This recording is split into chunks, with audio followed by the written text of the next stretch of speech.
नमस्कार। कार्यक्रम युवा समय में आप सभी का स्वागत है। मैं हूं आपके साथ संयुक्ता बैनर्जी। एक बहुत ही प्राचीन अफ्रीकन शब्द है उबंटू। अपने आप में एक कॉन्सेप्ट है। दरअसल एक बार अफ्रीका के एक ट्राइब पर, एक आदिवासी गांव था, वहां पर एक एक्सपेरिमेंट किया गया।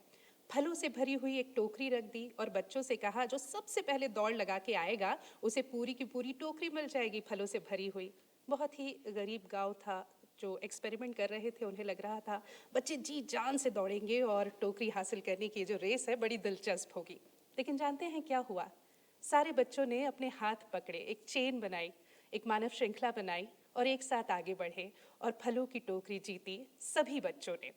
जो एक्सपेरिमेंट कर रहे थे बड़े हैरान थे। उन्होंने पूछा कि अरे अगर एक आता तो उसको पूरी टोकरी मिल जाती, अब तो तुम्हें फल बांटने पड़ेंगे। तो बच्चों ने कहा एक के पास अगर सभी फल चले जाएंगे तो सब कैसे खुश होंगे, हमें तो सबको खुश करना है। कितनी अच्छी बात है ना। उबंटू का ये कॉन्सेप्ट अगर हम सब अपनी ज़िंदगी में अपना ले, हम सब आगे बढ़े सबको लेकर, तो सोचिए ये दुनिया कितनी खूबसूरत हो जाएगी। तो इसी विचार के साथ आज के युवा समय की हम शुरुआत करते हैं और हर बार की तरह इसमें गीत होगा, संगीत होगा, नृत्य होगा, कविता हम सुनेंगे और साथ ही साथ एक युवा शख्सियत से आपकी मुलाकात भी कराएंगे। और जो आज की हमारी युवा शख्सियत है ना, वो भी इस उबंटू वाले कॉन्सेप्ट को फॉलो करते हैं, वो भी सबको साथ लेकर आगे बढ़ते हैं। जो कोई पीछे रह जाता है उसे खींच के आगे ले आते हैं। आज हमारे साथ है युवा समाज सेवी श्रवण मिश्रा। बहुत बहुत स्वागत है श्रवण जी आपका। नमस्कार संयुक्ता जी। तो श्रवण जी जो है खुद एक अंतर्राष्ट्रीय खिलाड़ी रहे हैं, खेल को बहुत प्रोत्साहित करते हैं, समाज सेवी हैं, अलग अलग नवाचार करते हैं। तो आपकी इस पूरी जर्नी पर हम बातचीत करेंगे। शुरुआत आपके जीवन से, आप खुद एक खिलाड़ी रहे हैं। खेल भावना जो है वो बहुत कुछ सिखाती है। सबसे बड़ा कि हार नहीं मानना है, और एक बार अगर हार भी गए हो तो क्या हुआ, एक और मौका तो देगी। तो किस तरह से आपने खेल की तरफ आपका रुझान हुआ? कौन से खेल जो आपने खेले, किन स्पोर्ट्स में इंटरेस्ट रहा? अंतर्राष्ट्रीय लेवल के भी आप खिलाड़ी रहे हैं, तो इस बारे में थोड़ा बताइए। जी बिल्कुल, आपने जो शुरू में एक शब्द बोला, जो उबंटू के थ्रू जो आपने एक समाज को एक बहुत बड़ा छोटे से दो एक शब्द में आपने पूरी प्रेरणा दे दी। जी। मैं यही कहना चाहूँगा कि ये समाज का निर्माण ही एक बहुत छोटी सी इकाई से होता है, जिसका मूल रूप है परिवार। बिल्कुल। परिवार में जो हम लोग जब पैदा हुए तो हम लोग एक संयुक्त परिवार से बिलोंग करते थे और हमारे यहाँ पे हर चीज़ का एक कंट्रीब्यूशन होता था। सबको एज और वर्किंग के आधार पे कामों का एक वर्गीकरण होता था। ये समझ लीजिए कि घर से ही एक समाज चलाने की तैयारी का जो बेसिक रूप था वो बिल्कुल। मेरे घर में मतलब जीता जागता एक उदाहरण था। हाँ हाँ। और उन्हीं सब चीज़ों ने शुरू से चीज़ों में सहभागिता का एक मूल रूप जगा के रखा।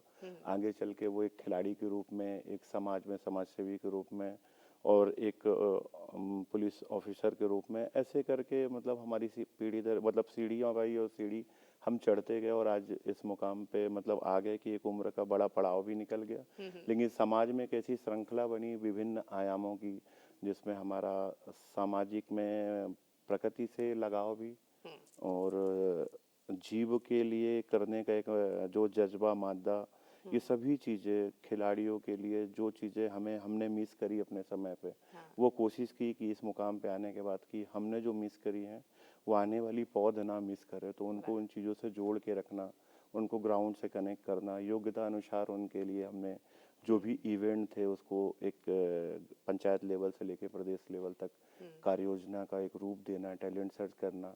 तो प्रकृति ने वैसे भी बहुत सारी चीज़ों को पहले से हमको दिया है और हमारी ड्यूटी बनती है कि अगर नेचर ने हमको दिया है तो हमको उसको समाज के लिए और नेचर के लिए कुछ देना पड़ेगा। बिल्कुल। तो इस परंपरा को जगाकर और बस ऐसी प्रेरणा मिलती गई और चीज़ों को हम करते जा रहे हैं। बहुत सुंदर आपने बात की कि प्रकृति ने हमें सब कुछ दिया है, बस ज़रूरत इस बात की है कि हम सब में उसे सही से बांट सके। जिस तक वो चीज़, वो संसाधन नहीं पहुंच रहे हैं, उन तक उसकी पहुंच जो है हम सुनिश्चित कर सके। खिलाड़ी आप रहे हैं तो कौन सा स्पोर्ट खेलते थे? एक्चुअल जब मैंने स्कूल जीवन में शुरुआत की तो मैं अच्छा एथलेटिक्स था और नेशनल में मेरे लगातार गोल्ड आ रहे थे। अरे वाह। पूरी डेकाथलॉन के पूरे पैटर्न में मेरे मेडल हुआ करते थे। और जब मेरे फादर पुलिस में थे, जी। मैं सतना जिले के एक छोटे से उसमें पुलिस लाइन में पला बड़ा। और जब तैयार हुआ तो हमारे एक कॉलोनी की ही ऐसी टीम हुआ करती थी 8-10 लोगों की, जो आज सभी मध्य प्रदेश में या मध्य प्रदेश और के बाहर भी और देश के बाहर भी जॉब में हैं। सभी एक अच्छा कंट्रीब्यूशन था खेल के लिए, प्रदेश के लिए। उस समय जबकि खेल एक बड़ी विडंबना के साथ गुजर रहा था, जो बॉडी कैलिबर होता था उसी के आधार पे हम लोग चीज़ों को लेके आते थे। आज की डेट में तो टेक्नोलॉजी चीज़ें और बहुत सारे पैरामीटर्स बना दिए गए हैं स्पोर्ट्स के खिलाड़ी के लिए, ताकि कम मेहनत में ज़्यादा वो पोटेंशियल दे सके। तो हम लोगों ने बॉडी क्षमता के आधार पे ही चीज़ों का अपना जो कैपेसिटी थी उसके आधार पे चीज़ें करते गए और एक लेवल पे खेला। लेकिन इसी बीच में एथलेटिक्स के बाद एक यू टर्न आया और मुझे हाइट और उसके कारण मुझे वॉलीबॉल खेलने का मौका मिला और ग्वालियर एकेडमी में मैं गया। उसके बाद वहाँ से कंटिन्यूटी में मैं खेलता रहा और अन्य राज्यों में भी जाके फिर अरे वाह! खेल कूद से जॉब तो की। आप खेले खुद, मतलब आप एक खिलाड़ी हैं और साथ ही साथ आप खेल को प्रोत्साहित भी करते हैं, खिलाड़ियों को प्रोत्साहित भी करते हैं। खेल प्रतिभा खोज जो है उसमें आपका बेहद बड़ा योगदान है। भारतीय जनता पार्टी का जो खेल प्रकोष्ठ है उसके आप मध्य प्रदेश के प्रदेश संयोजक भी हैं। और इसके बारे में, इस जर्नी के बारे में बताइए। आपने ये कहा कि आप खिलाड़ियों तक संसाधनों को पहुंचाना और किस तरह से खिलाड़ियों को हम पॉलिश कर सकते हैं, ये जिम्मा आप संभालते हैं। इसके बारे में कुछ और, क्योंकि खेल प्रतिभा खोज के बारे में खास तौर पर हम जानना चाहेंगे। बहुत सारे जो आयाम थे खिलाड़ियों के, जो ग्रामीण परिवेश तक योजनाएं चीज़ें ग्रामीण परिवेश के बच्चों तक ये चीज़ें नहीं पहुंच पाती है। जी। पर उनके अंदर शरीर के अंदर उनके बॉडी कैपेसिटी में जो नेचुरल क्षमता होती है उसको अगर आप सही प्लेटफॉर्म पे ले आएं तो बहुत सारे ऐसे बच्चे हैं जो इंडिया के लिए मेडल ला सकते हैं। तो मैंने जब मध्य प्रदेश में पूरा दौरा किया और ग्रामीण पंचायत तक लोगों तक गया तो मुझे वहाँ ऐसे ऐसे बच्चे मिले जिनकी बॉडी आज जिम में जाने के बाद उनके सिक्स पैक बने हुए हैं। उनको नेचुरल मैंने देखा वैसा निखरते हुए। सिर्फ एक शारीरिक जो उनका शरीर कुशलता थी, क्षमता थी, उसके आधार पे हमने उनको प्लेटफॉर्म दिए।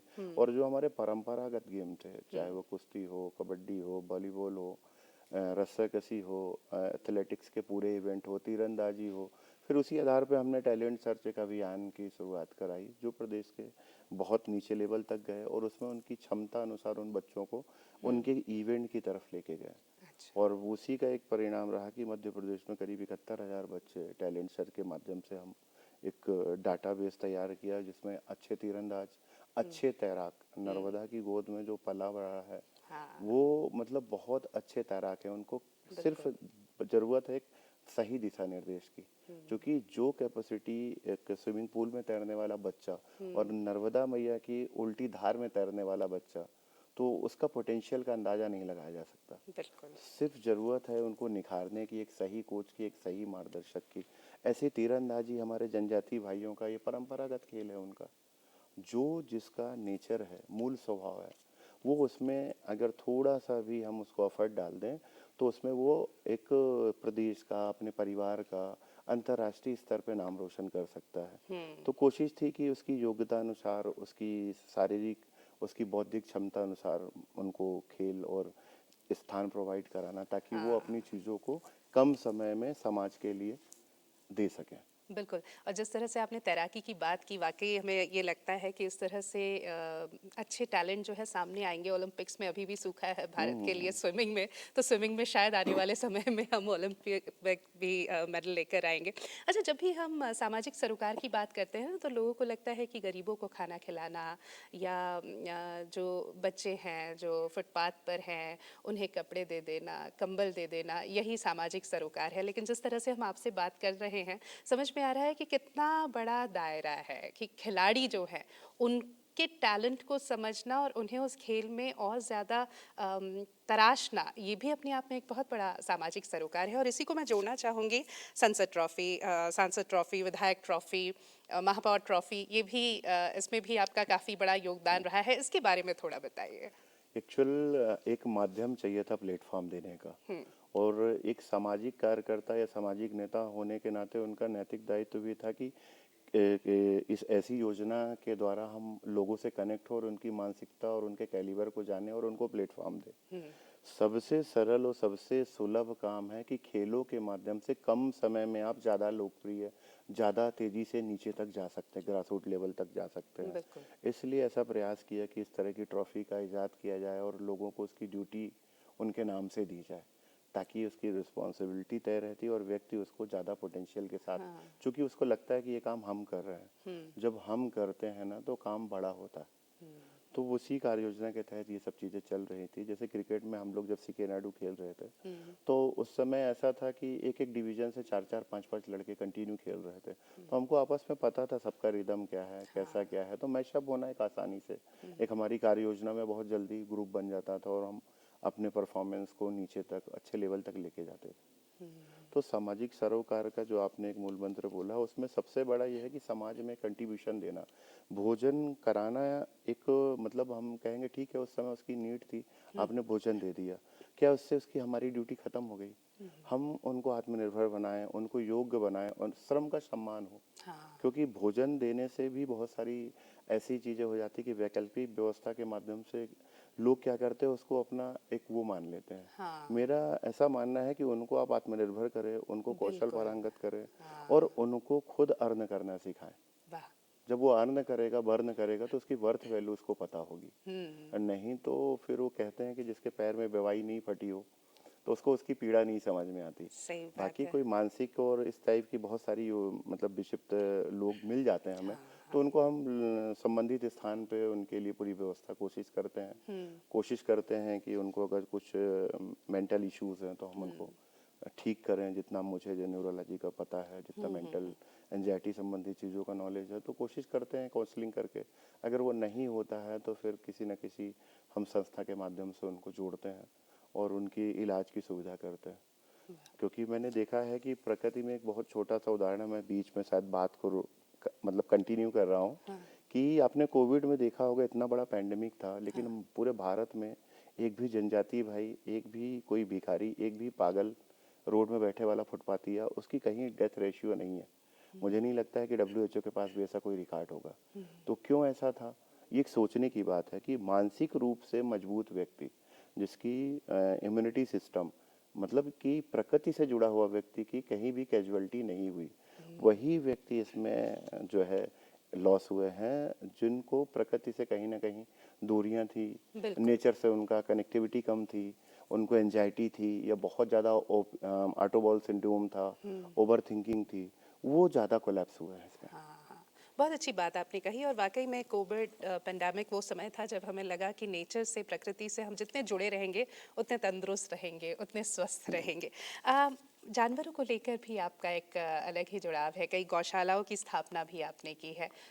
उसको लेकर कुछ बताइए, बचपन से शौक था, रेस्क्यू करते थे जानवरों को? हाँ, जानवरों का रेस्क्यू भी करना बोलिए कि एक पागलपन था, मुझे अच्छा लगता था। हुँ, मैं कभी कई बार जाता था जैसे दार्शनिक स्थान में, हाँ, तो मेरी मदर मुझे कुछ पैसे देती थी कि प्रसाद चढ़ा देना। हाँ। और मैं मतलब कई बार करता था कि उसके लिए कुछ फूड्स, कुछ ऐसे आइटम ले लिए जो जानवरों को या बंदरों को खिलाने के लिए, तो मैं हाँ, उसके हाँ। लिए कई बार डांट भी खाई। पर मुझे उनके साथ में जो अठखेलियाँ करना, उनके साथ में थोड़ा समय स्पेंड करना, वो मुझे बचपन से उसकी तरफ लेके गया।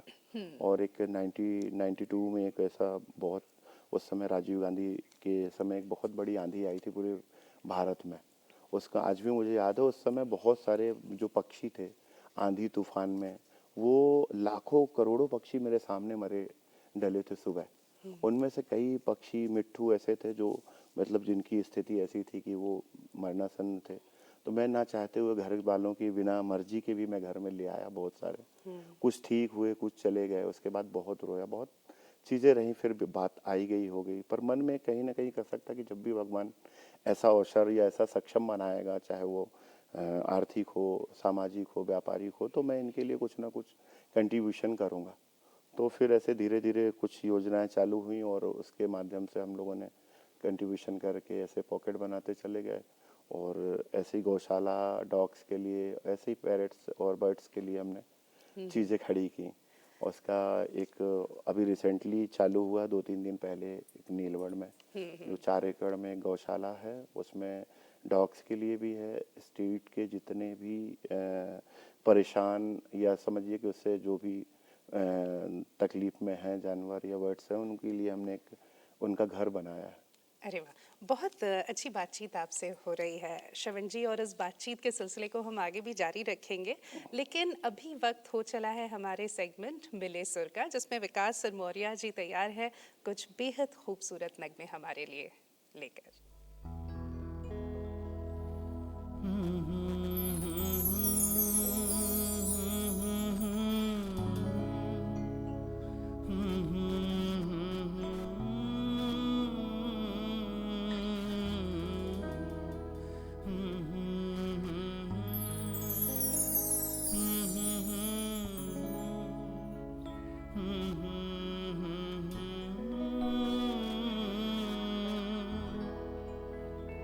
कहाँ तो तय था चिरागा हर एक घर के लिए, कहाँ तो तय था चिरागा हर एक घर के लिए, कहाँ चिराग मयस्सर नहीं शहर के लिए, यहाँ दरख्तों के साए में धूप लगती है, यहाँ दरख्तों के साए में धूप लगती है, चलो यहाँ से चले और उम्र भर के लिए, कहाँ तो तय था चिरागा हर एक घर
जिए तो अपने बगीचे में गुलमोहर के तले, मरे तो गैर की गलियों में गुलमोहर के लिए,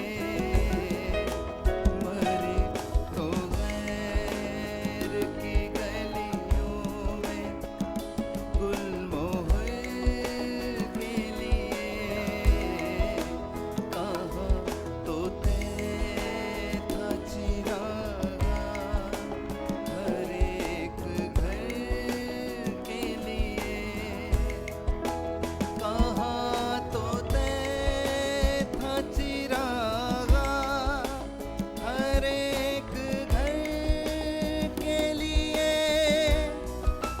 कहाँ तोते था चिरागा हर एक घर के लिए। खूबसूरत गीतों के बाद, गीत संगीत के बाद वापस बातचीत के सिलसिले को हम शुरू करते हैं श्रवण मिश्रा जी के साथ। श्रवण जी, आपसे बहुत अच्छी बातचीत हो रही थी और आपने बताया कि किस तरह से जानवरों से आपका लगाव था, और वो जो एक लगाव है जिसे आपने पागलपन कहा, जिसके लिए कई बार डांटे भी खाई, मार भी खाई होगी, लेकिन वो एक बहुत उस जुनून का हम कहें बहुत अच्छा रिजल्ट, परिणाम हमें अब देखने को मिल रहा है। कई गुरुकुल की भी स्थापना आपने की है, तो इस पर भी थोड़ा प्रकाश डालिए, कुछ बताइए। बिल्कुल, गुरुकुल भी एक गौशाला का ही पार्ट है। जैसे पंचगव्य, गव्य बोला ना, 5 गाय के 5 पदार्थ मिलके पंचगव्य का निर्माण जी। होता है। तो मैंने उसमें एक चीज 6वीं जोड़ी है, गुरुकुल। अच्छा। गुरुकुल एक ऐसी परंपरा है जो हमने एक संस्था के रूप में रजिस्टर्ड की है। मेरे गौशाला के साथ में ही वो कंट्रीब्यूशन में रहेगी, और उसका मेन उद्देश्य हमारा ये है कि वहाँ मैं एक अखाड़ा भी बना रहा हूँ, अच्छा। जिसको ओपन जिम कह सकते हैं। जो पहले हम लोग अपनी बात ग्राउंड में या कहीं इकट्ठे होते थे तो एक मैदान में हमारी अपने विचार आदान प्रदान होते थे। अब वो जब से डिजिटल फॉर्मेट आ गया है तो कहीं ना कहीं अभी एक रूम में भी हम बैठ के हम अपनी बातें व्हाट्सएप के माध्यम से करते हैं। तो जब विचार आदान प्रदान में कहीं ना कहीं गैप होता है, उसके कारण भी बहुत सारी बीमारियां, जो एंजाइटी, सीवियर डिप्रेशन, कि आजकल लोग अपनी बातें नहीं रख पाते हैं, अपनी मन की बात जिससे शेयर करना चाहते हैं, उनका कंफर्ट जोन नहीं डेवलप होता है, तो वो सब चीज़ें कहीं ना कहीं प्रॉब्लमेटिक होती जा रही हैं। तो इसलिए मैंने फिर से ओपन अखाड़े की शुरुआत करने की तैयारी में हूँ, जहाँ बच्चे गुरुकुल के माध्यम से वहाँ शिक्षा ग्रहण करेंगे, और उनको मैं सीबीएसई पैटर्न में ही पूरी पढ़ाई कराऊंगा, एनसीईआरटी ही पढ़ेंगे, पर वैदिक परंपरा होगी, जिसका मूल उद्देश्य गर्भधारण संस्कार से लेकर मृत्यु तक 16 वर्ण जो हमारे होते हैं, 16 वर्ण बोलते हैं हम, जन्म से लेके मृत्यु के, उन सभी संस्कारों के बारे में उनको पता होना, उनका कल्चर पता होना, उनका बिहेवियर पता होना, उनका मेन उद्देश्य क्या था। प्रकृति में ये सब चीज़ों का, वेदों में इसका उदाहरण जो दिया है, वो एक पैंडेमिक ने सबको बता दिया जिसको समझना है। तो गुरुकुल चलाने का उद्देश्य ये है कि संस्कार, प्रकृति से जुड़े हुए चीज़ों को हमको रिटर्न करना है। जाने से पहले हमारा एक कंट्रीब्यूशन है। जीवन सबका सफल है संयुक्त जी, जैसे सबने अपने परिवार की रक्षा की, पढ़ाई कराई, एजुकेशन किया, तो सभी व्यक्ति सफल है। सार्थक जब है जब वो समाज के काम आए, वो व्यक्ति के काम आए, वो जीवों के काम आए, वो लोगों के काम आए। तो मेरा एक शुरू से थोड़ा सा मानना था, इसमें मेरे वैचारिक मतभेद भी रहे घर में, कि हम मानव जीवन एक बार मिला है, बताते हैं कि 84 लाख योनियों के बाद मिला है, और जब मिला है अगला मिलेगा कि नहीं मिलेगा, तो हम अपनी ज़िंदगी के मन के वो सभी हिस्से, वो कंट्रीब्यूशन समाज को, लोगों को दे के जाएं, और वो ऐसी परंपरा गुरुकुल के माध्यम से बना के जाएं कि बच्चे अपने सनातन पद्धति को, अपने परिवार को, समाज को, सबको एक पिरोएं, एक धागे में बांधे।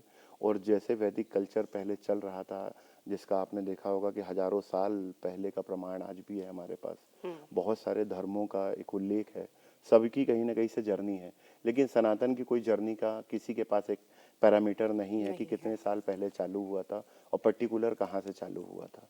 तो वो जो बहुत बड़ी एक जर्नी है, जो कहेंगे कि वो हम एक गुरुकुल, हमारी जो ये आएगा आने वाले समय में, ये सीबीएसई बोर्ड होगा, बोर्डिंग स्कूल होगा, पर बच्चों का जो वेशभूषा होगा, जैसे भगवान श्री राम जन्म के बाद गुरुकुल गए, गुरुकुल से शिक्षा ग्रहण करने के बाद उनका पाणी ग्रहण हुआ, उसके बाद फिर वो बाकी तो जो मर्यादा संबंधित उनको बोला गया है, इसलिए बोला गया है कि उन्होंने अपने सभी दायित्वों का निर्वहन किया।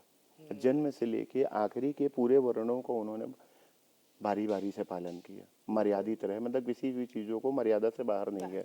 तो वो सनातन वैदिक कल्चर ही है जो हमको मर्यादा में रखता है। लोग क्या कहेंगे, और नहीं तो एक वेस्टर्न कल्चर है कि लोग क्या कहेंगे इससे हमें क्या फर्क पड़ना, क्योंकि समाज में हमारा कंट्रीब्यूशन है। समाज ने हमको अपनी पहचान दी है, एक जगह दी है।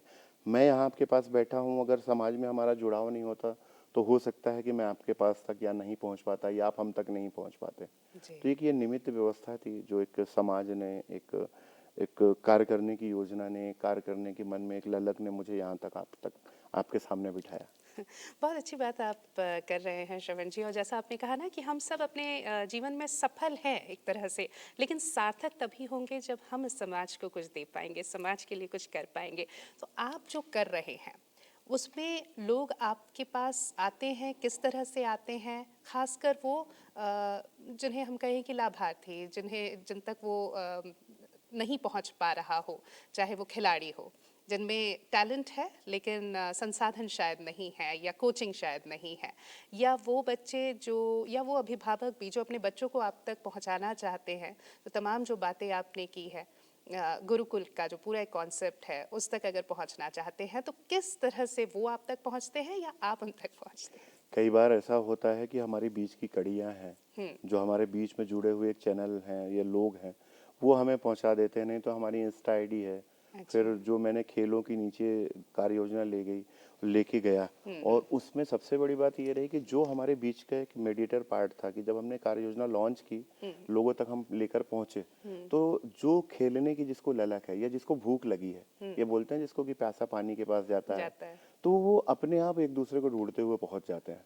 और रही बात ये गुरुकुल हमारे इसके बारे में, तो हमारी पूजा पाठ वैदिक.com करके एक वेबसाइट लॉन्च की है जो विश्व में कहीं भी आदमी दुबई जापान में बैठ के अपनी पीढ़ी परंपरा को छोड़ता चला जा रहा है, क्योंकि उसको एक लीड नहीं मिल रही कि कैसे जाने कैसे पहचाने। तो उसमें हमने सभी चीज़ों को कनेक्ट करने की कोशिश की है, और जिसको हम एक बेसिक मूल फॉर्म में कहेंगे कि घर वापसी। तो समाज की एक घर वापसी का वो एक रोड मैप है, जिसमें आप अपने पूर्वजों को जानेंगे, अपने वेद को ऑनलाइन पढ़ सकते हैं, आप अपने सभी कल्चर्स को वहाँ से आने जाने की एक समस्या से बचकर उन चीज़ों से जुड़ सकते हैं। जब हमारा एक आत्मिक लगाव किसी चीज़ से बनता है, तो हम अपने उस दर्शन को वापस देखने के लिए रिटर्न आएंगे। तो मुझे विश्वास है कि मेरे जीते जी ये जर्नी पूरी कंप्लीट होगी, और लोग सनातन और अपने समाज के उस कल्चर से वापस जुड़ेंगे, और जो संयुक्त परिवार जो आपको शिक्षा, जो आपको एक धैर्य, एक पराक्रम देता है, मुझे नहीं लगता है कि वो सिंगल एक व्यक्ति, जैसे बोलते कि एक सिंगल चना भाड़ नहीं फोड़ सकता, ये कहावत बिल्कुल चरितार्थ है। और बिना किसी कंट्रीब्यूशन के कोई भी चीज़ संभव नहीं है। कि हम यहाँ बैठे हैं, तो यहाँ बैठने में हमारे पीछे, पर्दे के पीछे कितने लोग इसको काम कर रहे हैं, फिर कितने लोग इसको नीचे तक पहुँचाएंगे, फिर कितने लोग हमारी बातें करेंगे। तो एक बहुत बड़ा योगदान है उसमें समाज का। निश्चित तो तौर ये पे एक यही हमारा से ये जो उदाहरण है। कार्यक्रम है ये भी हमारे लाखों हजारों दर्शकों तक पहुंच रहा है, और इसके पीछे भी बहुत सारे लोग हैं जिनका योगदान है। जिस तरह से आपसे बात हो रही है तो बहुत सारे सवाल हैं जो बार बार जहन में आ रहे हैं। उसी तरह का एक सवाल ये भी है, क्योंकि आपने जिक्र किया पूजा पथ वैदिक वेबसाइट का, जिसके आप संस्थापक हैं, जिसके बारे में आपने बताया। अभी अगर हमें अपनी पीढ़ी के बारे में जानना हो, हमारे पूर्वजों के बारे में जानना हो, तो हम काशी जाते हैं, गया जाते हैं। काशी में कहते हैं कि कुछ ऐसी जगह अभी भी है जहाँ आप किसी भी अपने फोरफादर के बारे में बताएंगे तो वो पोथी खोल के रख देंगे। क्या इस तरह की कोई व्यवस्था आपकी वेबसाइट में है कि हम एक क्लिक पे जान सके, या आने वाले समय में इस तरह की कोई योजना? एक्चुअल मैं आपको बहुत सारी चीज़ें जो आपने बोली ना, मैं शॉर्ट में इसको ख़त्म करूंगा। मेरे जगत गुरु श्री रामभद्राचार्य जी, जिनसे मैं प्रभावित था, जिसको बनाने के लिए संकल्प लिया था, सिर्फ उनकी ही विचारधारा से प्रभावित होके, क्योंकि पिछले कई वर्षों से वो दिव्यांग एक संस्कृत विद्यालय महाविद्यालय चला रहे हैं, और जिसका वो लालन पालन वहाँ की संस्था और उनकी कथा से जो मिलने वाला धनराशि है उसी से वो कर रहे थे। उसी को मैं एक संकल्पित होकर पिछले 2 साल से इस वेबसाइट पे काम कर रहा था, और इसमें जो बनाने का मूल उद्देश्य ये था कि अगर मैं उनको वेबसाइट में ही पूरी लिंक प्रोवाइड कर दूंगा तो वो संवाद नहीं करेंगे।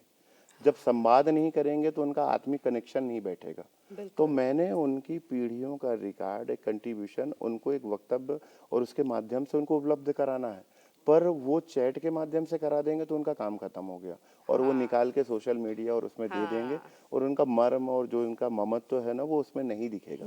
तो वो आपको सभी सातों पीढ़ियों का रिकॉर्ड मिलेगा, पर उसके लिए थोड़ा सा आपको साइट के अंदर जाना, वार्तालाप करना, जो इसमें हमारे आपके पूर्वज के जो हमारे गांव के पुरोहित बोले जाते थे, पंडा जिनको बोलते हैं, एक सीधी भाषा में इलाहाबाद, गया जी और हरिद्वार में बैठे हैं, हाँ। उनसे संवाद करने का एक प्लेटफॉर्म हमने जनरेट किया है, ताकि जब वो आपसे बात करेंगे तो आपके पिताजी के बाबा के बारे में बताएंगे, तो आप उसको सत्यापित करेंगे जब तो अगली पीढ़ी की बात होगी।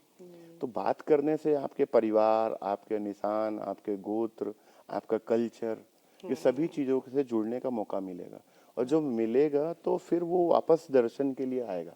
दर्शन को मतलब एक फिलॉसफी जो पार्ट है ना, वो सबसे बड़ा दर्शन शास्त्र जो बोलता है उसका बहुत बड़ा मूल मंत्र है समाज।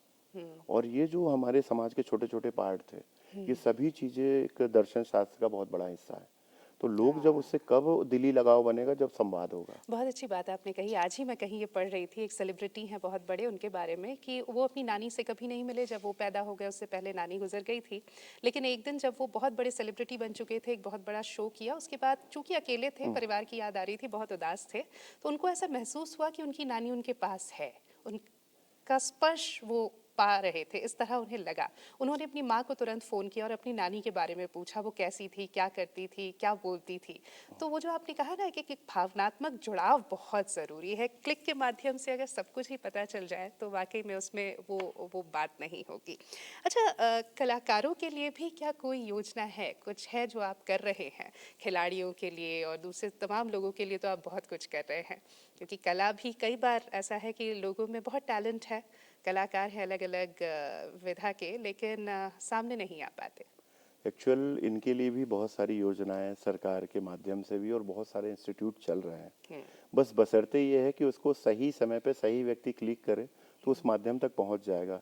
निसंदेह आपने ये बात मेरे इसमें डाली है, तो जो कि वैदिक कल्चर में संगीत का भी एक महत्व है, संगीत भी उसका एक पार्ट है।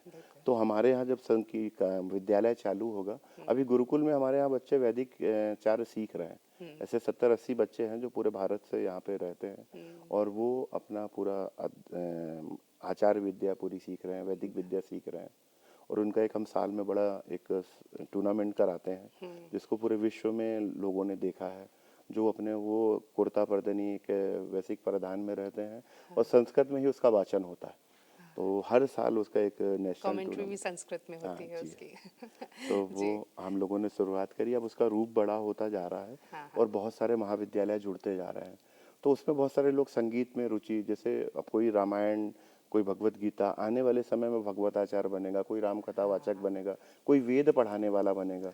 पर जब लयबद्ध की तरफ जाएंगे तो संगीत का, सरगम का उसमें एक बहुत बड़ा योगदान है। और नृत्य का भी बहुत बड़ा एक पार्ट तो है ही हमारी संस्कृति में भी, और सनातन धर्म में भी। आराधना जब हम करते हैं तो अलग अलग माध्यमों से करते हैं, अलग अलग मुद्राओं से करते हैं, तो चाहे वो नृत्य हो, चाहे संगीत हो, वो सब हमारी परंपरा का, हमारे समाज के अभिन्न अंग है, और उनके बिना वाकई में हम कुछ नहीं हैं। और इशारा शायद आप समझ ही गए होंगे। अब हम रुक करेंगे आज झूमले की तरफ, कुछ नृत्य की प्रस्तुतियाँ, आइए उनका आनंद उठाते हैं।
इस खूबसूरत सी प्रस्तुति के बाद बातचीत के सिलसिले को हम जारी रखते हैं श्रवण मिश्रा जी के साथ। श्रवण जी, किताबों पर भी आप काम कर रहे हैं, प्रकाशित होने वाली हैं कुछ आपकी किताबें, मेरे ख्याल से पब्लिकेशन के लिए ही गई हुई है, पलायन और वनांचल, इनके बारे में कुछ बताइए। हाँ, पलायन एक बुक कहेंगे या हमारा खेल यात्रा संस्करण है या संस्मरण है, जो मेरे जीवन में हमें सुविधाएं नहीं मिली और मध्य प्रदेश से हम लोगों ने, मतलब हम यानी हमारे जैसे कई खिलाड़ियों ने प्रदेश छोड़ा था और अन्य राज्यों से जाके उन्होंने इंडिया प्रेजेंट किया, एशियन गेम को बढ़ावा दिया, एशियन गेम में मेडलिस्ट बने। ऐसे बहुत सारे खिलाड़ी हैं, तो वो एक हमारा मर्म है जो पलायन के माध्यम से लोगों तक है और उसमें सभी खिलाड़ियों के संस्मरण भी हैं जिन्होंने प्रदेश छोड़ा। पलायन का मतलब ये था कि हमें जो सुविधा, हमें जो रिक्वायरमेंट थी उस समय हमें नहीं मिल पाती थी। हम नेशनल गेम एक टेनिस के पीटी शूज से हम लोग परफॉर्म करते थे, अन्य राज्य के बच्चे एक अच्छे हाई क्वालिटी के शूज़ पहनकर हमारे सामने रहते थे, उनके सामने हमें परफॉर्मेंस करना, कहीं ना कहीं मध्य प्रदेश थोड़ा सा उसमें पीछे रह जाता था।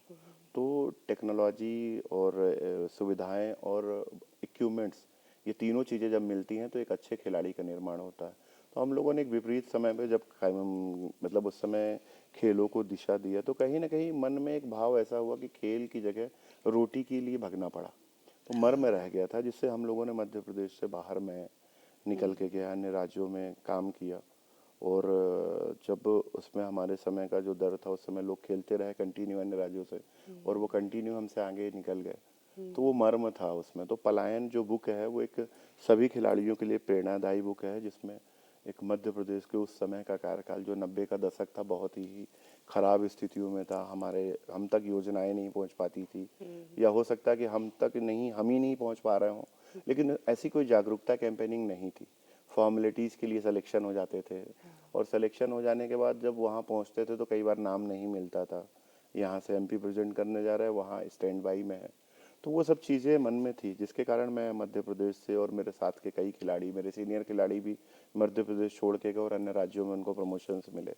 तो वो सब चीज़ें थी जिसका एक बुक में पूरा आपको जर्नी देखने को मिलेगी। उसमें टैलेंट भी है, स्पोर्ट्स भी है, अच्छा, क्योंकि खुशहाली भी इसका है। आप जिक्र कर रहे हैं, हम सब जिन्होंने 90 का दौर देखा है, हम सब जानते हैं कि किस तरह का माहौल था और खेलों को लेकर खास तौर पे, लेकिन अब किस तरह से तस्वीर बदली है ये भी हम देख रहे हैं। चाहे क्रिकेट की बात करें, उसमें मध्य प्रदेश के लोग हैं, भोपाल के लोग हैं, इन दिनों जो प्रीमियर लीग चल रहा है उसमें हमें देखने को मिलते हैं। अगर हम दूसरे खेलों की भी बात करें तो काफ़ी अच्छा रिप्रेजेंटेशन कंपैरेटिवली हमें देखने को मिलता है, चाहे वो एशियाड हो या दूसरे खेल हो। नेशनल गेम्स में हम चौथे नंबर पर मध्य प्रदेश रहा, तो ये बहुत एक बदलती तस्वीर है। तो इस बदलती तस्वीर से आप खुश हैं या और भी इस तस्वीर को और ज़्यादा बेहतर बनाना चाहते हैं? बिल्कुल, एक मतलब खुश हैं, लेकिन हम ये चाहते हैं कि भूमिपुत्र को हर चीज़ की प्राथमिकता होना चाहिए। जो जिस प्रकृति का रहा है, उसका टैलेंट अगर हम उस पे, मुझे लगता है कम एफर्ट लगेगा। हाँ। तो हम मध्य प्रदेश में ही योग्यता अनुसार बच्चों को खेलों में निकालें और मुझे विश्वास है कि वो इंडिया, एशियाड और ओलंपिक प्रेजेंट करेंगे। यहाँ से एक अंकित शर्मा मुरैना का रहने वाला लड़का है, हाँ। जो जीएसटी में है, मेरे पास काफ़ी समय रहा जब मैं एथलेटिक्स का देख रहा था। हाँ। तो वो पहला ऐसा ओलंपिक क्वालिफायर होगा लॉन्ग जंप का जो मध्य प्रदेश का है। इंडिया की तो मतलब बहुत बड़ी बात है। हाँ। तो हमारे अंदर वो टैलेंट है, तो हम खेलों को मतलब रोकें और मध्य प्रदेश के खिलाड़ियों को ही प्लेटफॉर्म दें। पुरानी परंपरा को जो आयात करने का एक प्रावधान बना था, उसको कहीं ना कहीं नकारें, और जहाँ तक नकार भी दिया है तो योग्यता अनुसार अगर हम टैलेंट को निकालेंगे तो मुझे लगता है कि ज़्यादा कम समय लगेगा और ज़्यादा परफॉर्मेंस आएगा। बिल्कुल। अच्छा, इतनी सारी चीज़ों में आपका इन्वॉल्वमेंट रहता है, आप खिलाड़ियों को भी तराश रहे हैं, जानवरों से भी आपका एक विशेष लगाव है, उनके संरक्षण के लिए भी काम कर रहे हैं, बच्चों के लिए भी काम कर रहे हैं। खुद के लिए जब वक्त मिलता है, सिर्फ खुद के लिए, तो कोई शौक किताबें पढ़ने का, कविताएं सुनने का कुछ है? खुद के लिए तो काफ़ी समय से मुझे याद भी नहीं, जब भी मौका लगता था तो ग्राउंड में खेलने चले जाते हैं। पुराने ये नए बच्चे, जैसे मेरे कुछ एकेडमी थी जहाँ मैं सिखाने जाता था, तो उन बच्चों के पास वापस चले जाते हैं, कुछ घंटे मस्ती करते हैं। या नहीं तो मेरी गौशाला है, मैं गौशाला चला जाता हूँ। खाली समय वहाँ अच्छा लगता है। पुराने दोस्तों के पास भी इतनी व्यस्तताएं हो गई हाँ। कि अब वो अर्न करने के चक्कर में एक ऐसी जर्नी की तरफ है हाँ। जो हाँ। मैं नहीं रोक सकता उनको। अब मेरे मन में जितना है प्रयास करते हैं, पर हमारा खाली समय मैक्सिमम जो है इनोवेशन में चला जाता है। अब चूंकि यहाँ पे थोड़ा समय है तो हम आपको कविता सुनाए देते हैं, हो सकता है आपको भी अच्छा लगेगा, ऐसी पूरी हमें उम्मीद है। तो आइए अब एक कविता सुनते हैं। रखोगे तुम हमको किस हाल में देखेंगे, रखोगे तुम हमको किस हाल में देखेंगे, सर्दी गर्मी बरखा भोपाल में देखेंगे, सर्दी गर्मी बरखा भोपाल में देखेंगे, बेमानी बातें हैं उन गुजरे सालों वाली, बेमानी बातें हैं गुजरे सालों वाली, ये इश्क की गहराई नए साल में देखेंगे, इश्क की गहराई नए साल में देखेंगे। वाह क्या कमाल सुन रहे हैं आप। और सुनिए बहुत कि बढ़िया। इस बार दिसंबर की कुछ अलग खुमारी है, इस बार दिसंबर की कुछ अलग खुमारी है, जनवरी में जाने की कर ली तैयारी है, जनवरी में जाने की कर ली तैयारी है, ये हृदय हुआ पावन और आंखें चमक उठी, ये हृदय हुआ पावन और आंखें चमक उठी, फिर उसकी डीपी में तस्वीर हमारी है, वाह वाह वाह वाह वाह वाह वाह, उसकी डीपी में तस्वीर हमारी, वाह हमारी है। और प्रेम जब पार्क से निकलकर मंदिरों तक पहुंच जाता है तो प्रेम की क्या परिभाषा हो जाती है। स्वागत है। देखिए प्रेम ऐसा भी किया जा सकता है कि हम मंदिर के प्रेम द्वार में घंटों बैठे रहते थे। प्रेम कांव को मंदिरों तक ले जाने वाले प्रेमियों सुनो कि हम मंदिर के प्रेम द्वार में घंटों बैठे रहते थे, सुख दुख कुछ हम अपना सुनते, कुछ दुनिया की कहते थे। प्रेम दुशाला ओढ़ के जब हम एक दूजे में खो जाएं, प्रेम दुशाला ओढ़ के जब हम एक दूजे में खो जाएं, मुझ में राधा बस जाती थी, उसमें कान्हा बहते थे। क्या बात है, बहुत बढ़िया। और इस नए साल में उसका साथ हो तो क्या हो कि मुझको कितना बल मिल जाता एक तुम्हारे होने से। वाह क्या बात है। सब प्रश्नों का हल मिल जाता एक तुम्हारे होने से।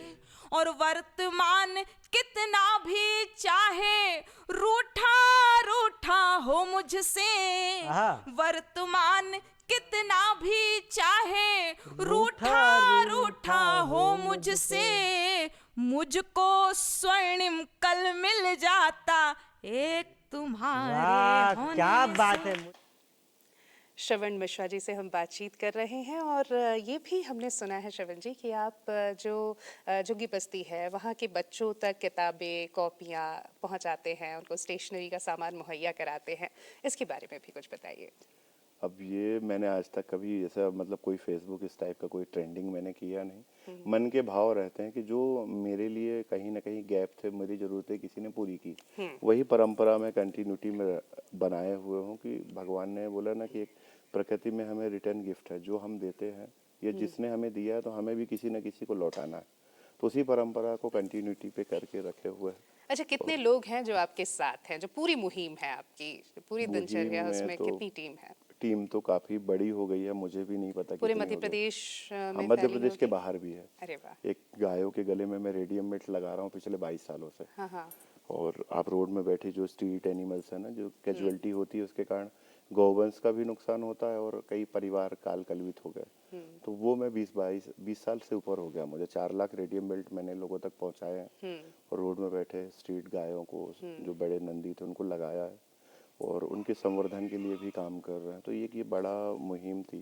तो काफी लोग हैं जो आपके और साथ आज भी मुझे कलकत्ता, जोधपुर बहुत जगह से फ़ोन आते हैं कि रेडियम बेल्ट कैसे है, तो मैं 1-2 सैंपल भेज देता हूँ बाकी वो लोग फिर उसी सैंपल को, क्योंकि वो बहुत 35-40 रुपए का एक पड़ता है, तो मैंने 4 लाख जब बनाए होंगे तो बहुत बिल्कुल समझ में आ रहा है। अच्छा, हमने इस पर बात की थी कि जो लोग आप तक पहुंचना चाहते हैं, जिनके पास संसाधन नहीं है, वो कैसे पहुंचे, लेकिन जो आपके साथ जुड़ना चाहते हैं, आपकी मदद करना चाहते हैं, वो कैसे पहुंचे, ये भी बता दीजिए। मैंने तो गौशाला नीलबढ़ में है, मेरा कांटेक्ट नंबर है और मेरा नाम है, मेरे फेसबुक के माध्यम से। मेरा घर चूनाभट्टी भोपाल में ही है।